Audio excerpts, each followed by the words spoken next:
Salut mon garçon! Et n'hésite pas à t'abonner, tout ça, tu connais. Dans une précédente vidéo, on a commencé à s'intéresser à la neuropsychologie. Et si on se penchait un peu plus sur le cerveau? Laissez-moi vous en parler. Alors, comment fonctionne le cerveau? De quoi est-il fait?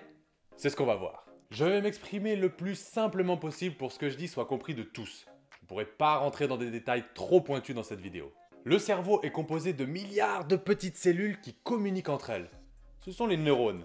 Je suis sûr que tu en as déjà entendu parler. Alors bon, il y a d'autres cellules qui composent le cerveau, et en grand nombre en plus, mais on va pas s'y intéresser aujourd'hui. Un neurone, ça ressemble à ça. En gros, c'est un petit corps avec plein de petites fibres qui partent de partout.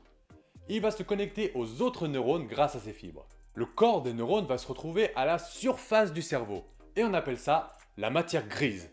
Eh ouais, matière grise. Je suis sûr que tu savais même pas pourquoi tu disais ça.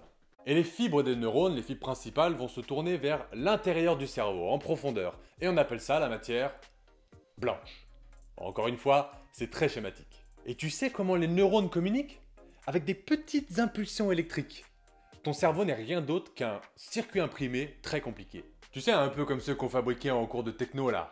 Ben, la même chose, mais en très très gros et très compliqué. Ça veut dire que si tu as envie de dire à ton bras de se lever, il y a un courant électrique qui va partir de ton cerveau pour aller jusqu'au muscle de ton bras en passant par les nerfs.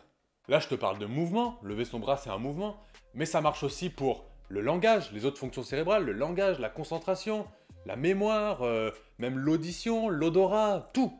Tout ton cerveau fonctionne comme ça, et même tout ton corps. Et donc t'imagines que si ton cerveau n'était pas un tant soit peu organisé, ça serait vraiment un gros bordel là-dedans. Hein. Mais maintenant que je le dis, c'est quand même un beau bordel. Ton cerveau est organisé en différentes régions qu'on appelle des lobes. Un lobe cérébral, c'est en fait une région de ton cerveau. Grossièrement, les plus importants sont au nombre de 4. Il y a le lobe frontal, le lobe pariétal, le lobe temporal et le lobe occipital.